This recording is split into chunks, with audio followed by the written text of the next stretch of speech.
cells. Now we'll talk about the main cells, neurons. Neurons are different than other cells of your body. Why? Because they have some special characteristics. Make sense? That's why they are different. What are those special characteristics? Neurons are long-lived, long life, 100 years or more. A neuron can stay alive. Make sense? How about your skin cells? Short-lived, right? No, skin cells die all the time. Make sense? So, but your red blood cells. What's the? Do you know your blood cells are long-lived or short? What do you think? Red blood cell, white blood cell, platelets. Red blood cells 3 months only, right? So very short. Platelets only few days.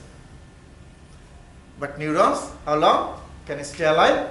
100 years or more. So just think that.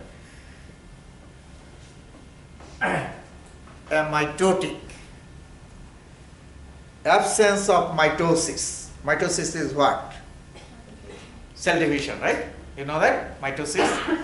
So A means absence. Amitotic means what? Absence of mitosis or cell division. They cannot multiply. There is few exceptions, but very few, where neurons can multiply. But in general, what? Amitotic. They cannot multiply. That's the problem, right? You know, when brain injury occurs, like stroke, someone got, paralysis. You know that it's not easy to recover, right? Probably rest of the life, the person will stay like that. Why? The injured brain tissue does not replaced by new cells.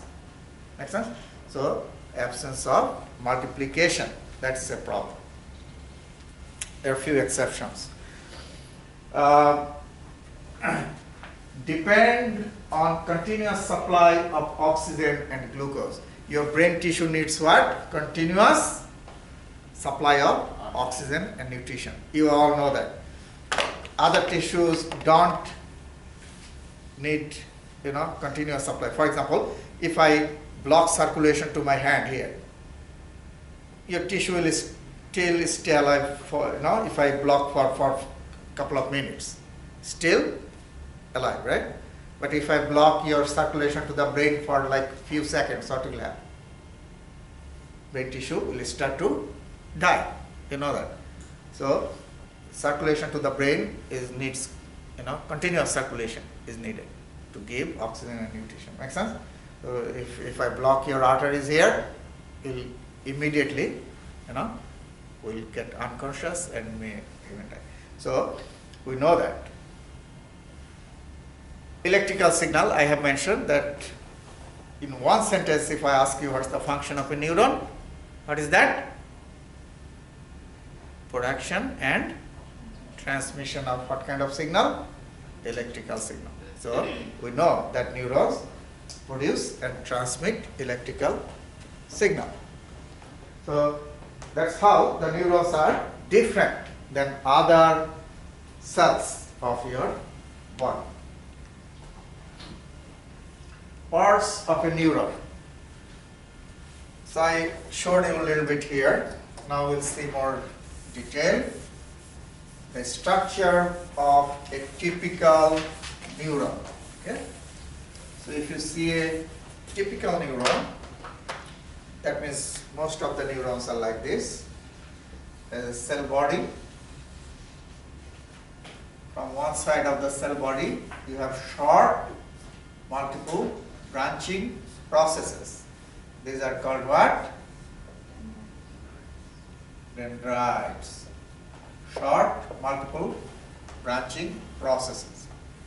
And from the other side of the cell body, a long single process arises that is called the axon.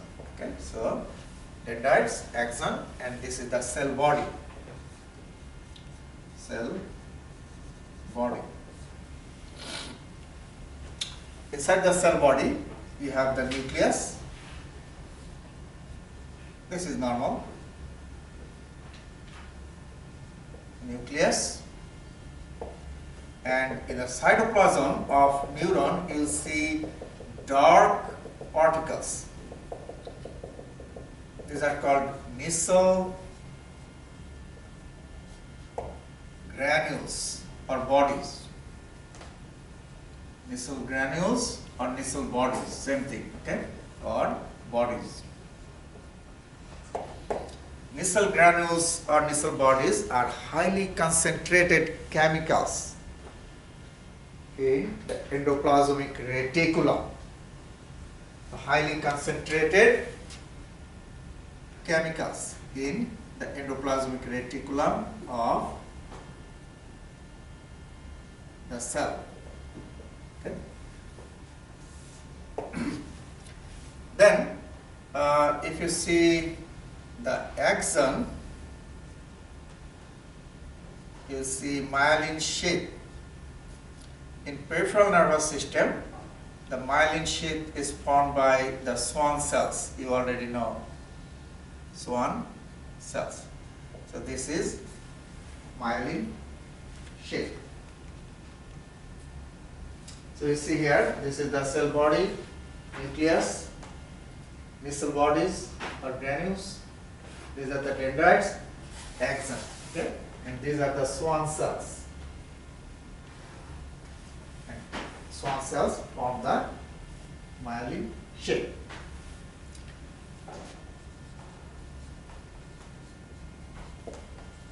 Myelin sheath formed by Schwann cells. These are the Schwann cells.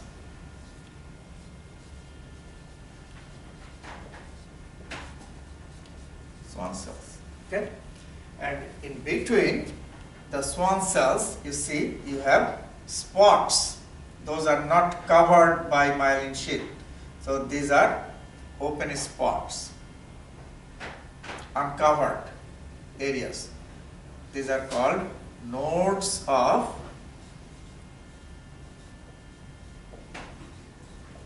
Ranvier.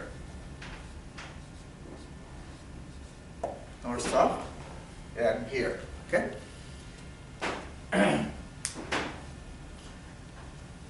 At the end of the axon, this is the axon terminal. Axon terminal, makes sense. Terminal is the end, and at the axon terminal you have button-like structures called the terminal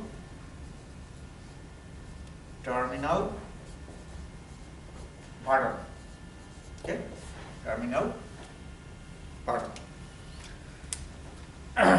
Okay, now the area from where the axon arises from the cell body, this area, right? Axon arises. This is called Axon Hillock. Axon Hillock is the area in the cell body from where the axon starts or arises. Okay. Now, how the electrical signal travels, that is very important. Remember, signal is brought in by the dendrites. So dendrites bring the electrical signal into the cell body, and cell body processes that signal and sends out through the axon.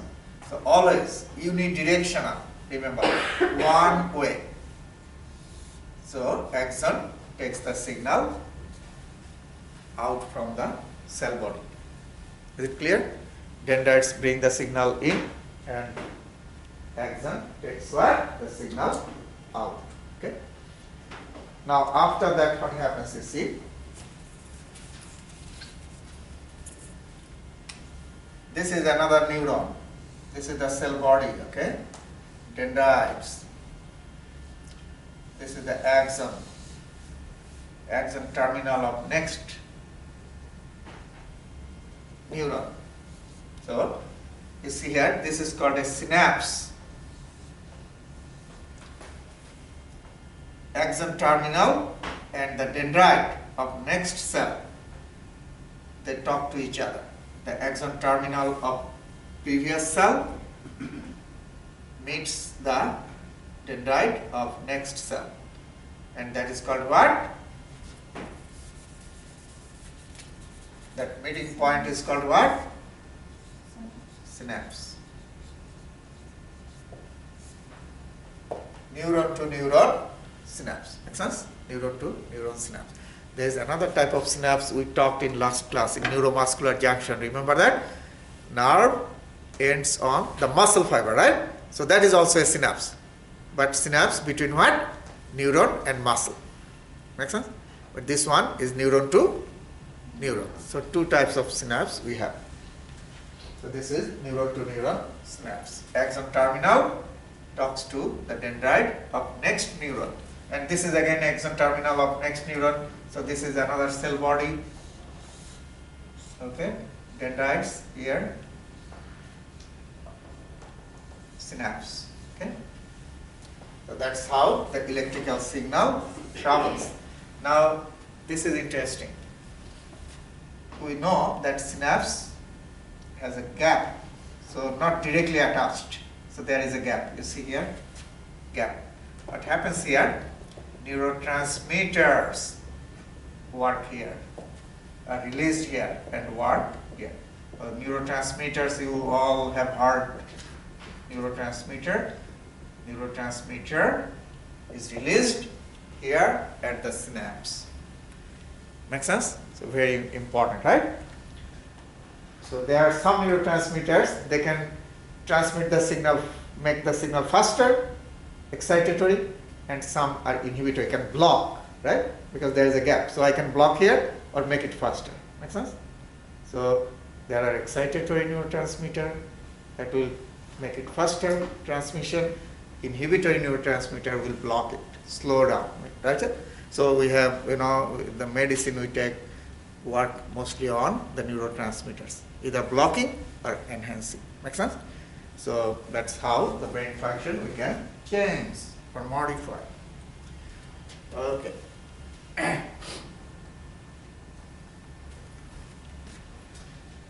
Okay, now we'll talk about the gray matter and white matter. Inside the nervous system, we often see white areas and gray areas. White areas are called white matter and gray areas, gray matter. Why is that? So just let me draw the brain again. This is the brain. So if I cut the brain and see inside, I'll see the outer part is gray and inner part is white. So outer surface is gray matter and inner surface is white matter. Okay.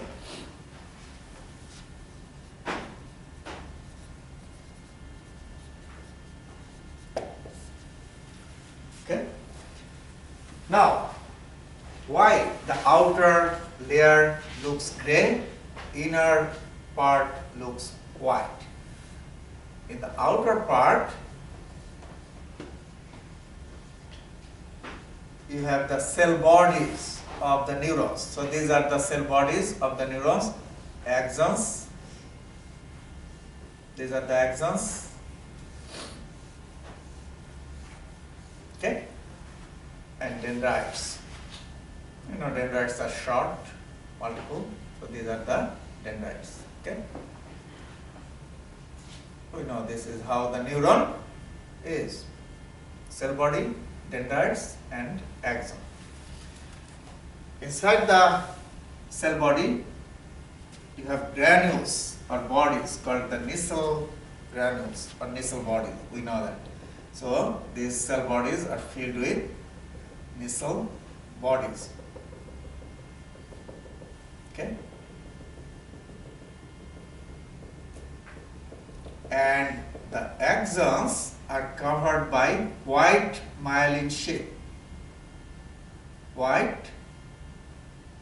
Whitish myelin sheath. So all these axons, now think that all these axons are covered by white myelin sheath. So this area will look what? White or gray?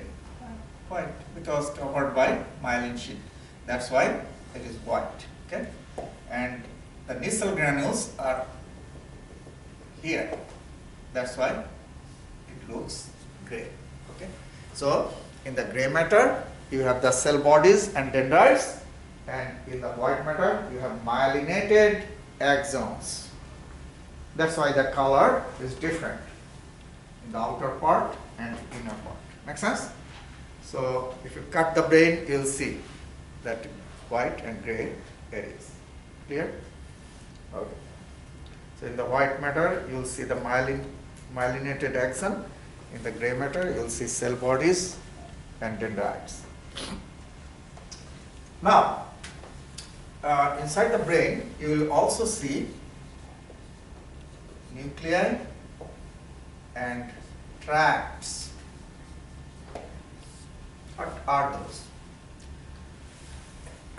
In certain areas inside the brain, you have the cell bodies of neurons, but highly clustered, densely present cell bodies.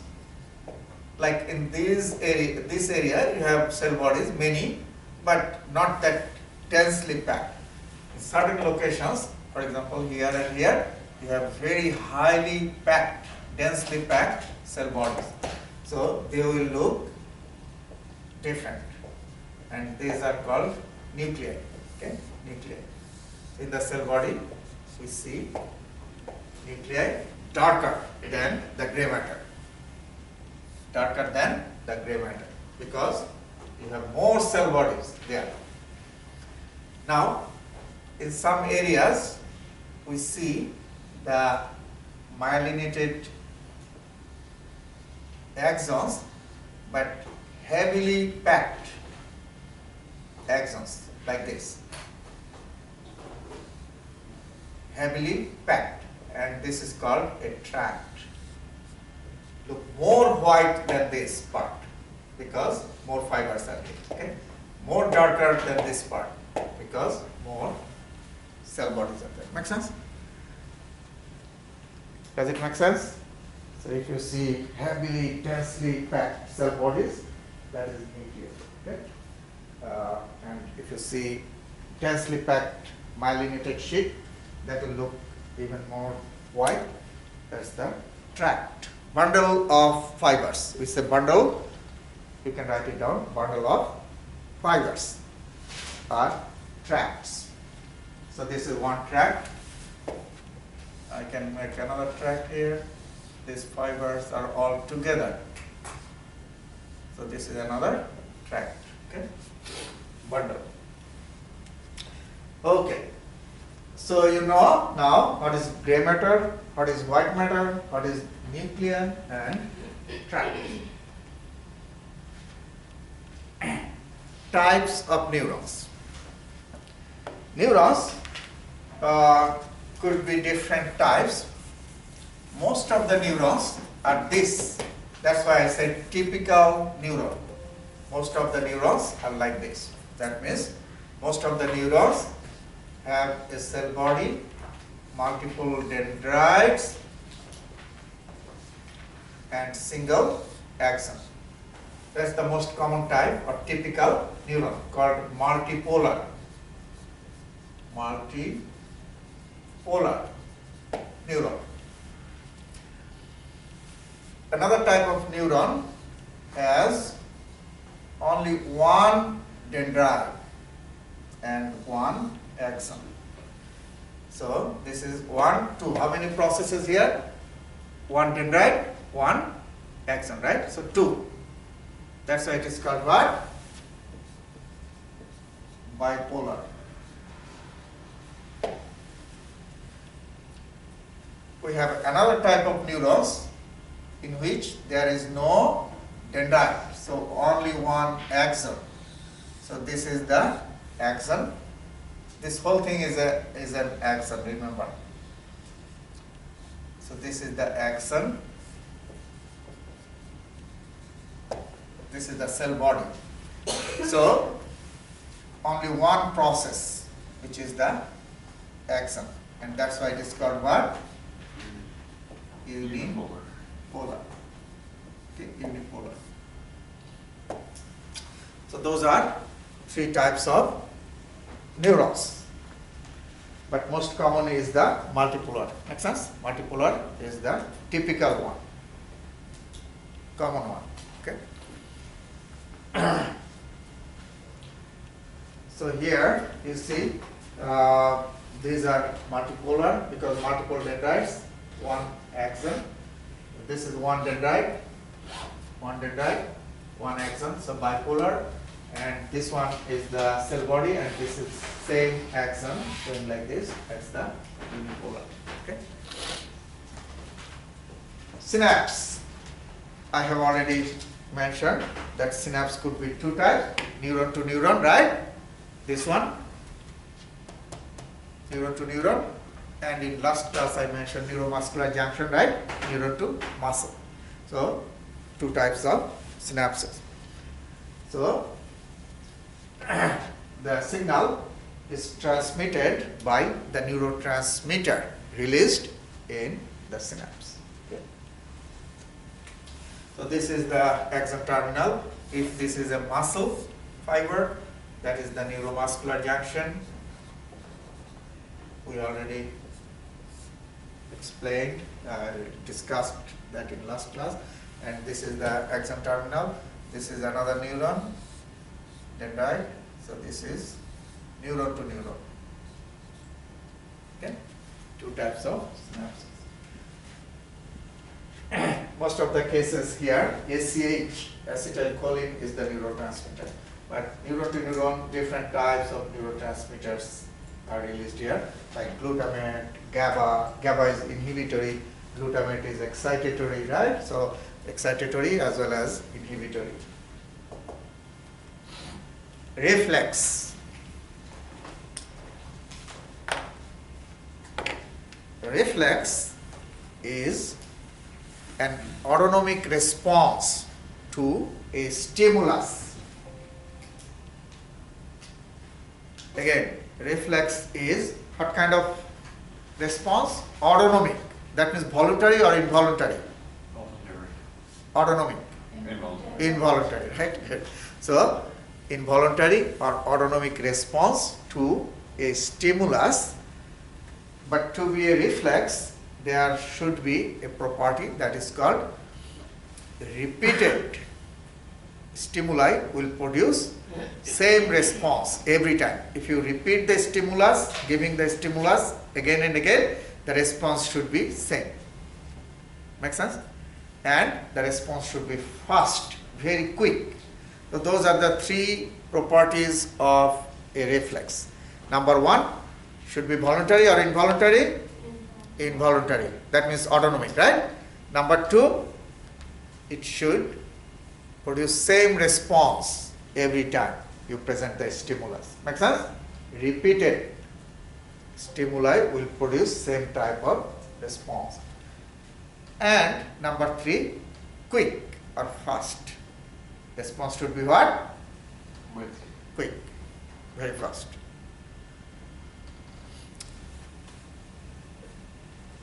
Those are the three properties of a reflex.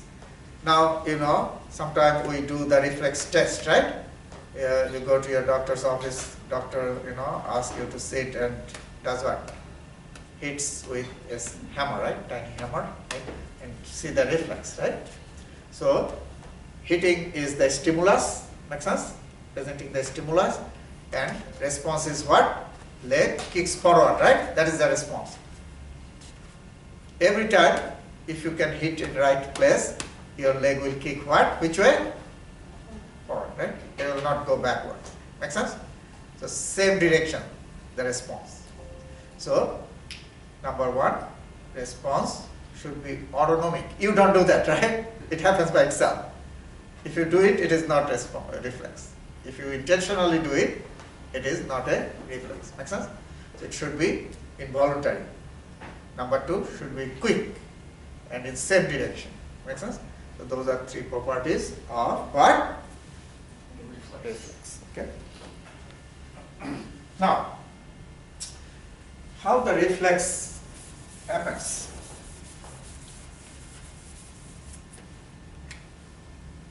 This is the spinal cord. This is, for example, your leg. It's patellar ligament here. So you have the receptors in the tendon or ligament. Receptors are located here. So when you hit, present the stimulus, you hit there, the receptors are activated and send signal to the spinal cord. That means towards the central nervous system. That is sensory or motor? Sensory, very good. Sensory neurons take the signal there. And then your central nervous system processes that signal, and that signal will go to another set of neurons, and that will send signal to the muscles effector. Muscles will perform the action. So motor output and effector is the muscle. In this case, effector is the muscle. So you see, from the receptors of the ligament, signal sensory neurons take the signal to the central nervous system, in this case the spinal cord, and spinal cord then sends motor output or command to the muscles. So motor neurons take the signal to the effector. So those are the components. If I ask you what are the components, number 1, receptors, sensory neurons, integration center, motor neurons, and effector. Those are 5 components of the reflex arc. That complete pathway is called the reflex arc. Okay. So that complete pathway is the reflex arc, and you have the receptors, sensory neurons, integration center, motor neurons, and effector is the last one. Okay. Okay, so that's the nervous system in general. First part of your nervous system. Okay. We'll take a short break, then I'll talk about the brain, and then we'll stop and we'll do the lab. Okay. So another topic is the brain. We'll talk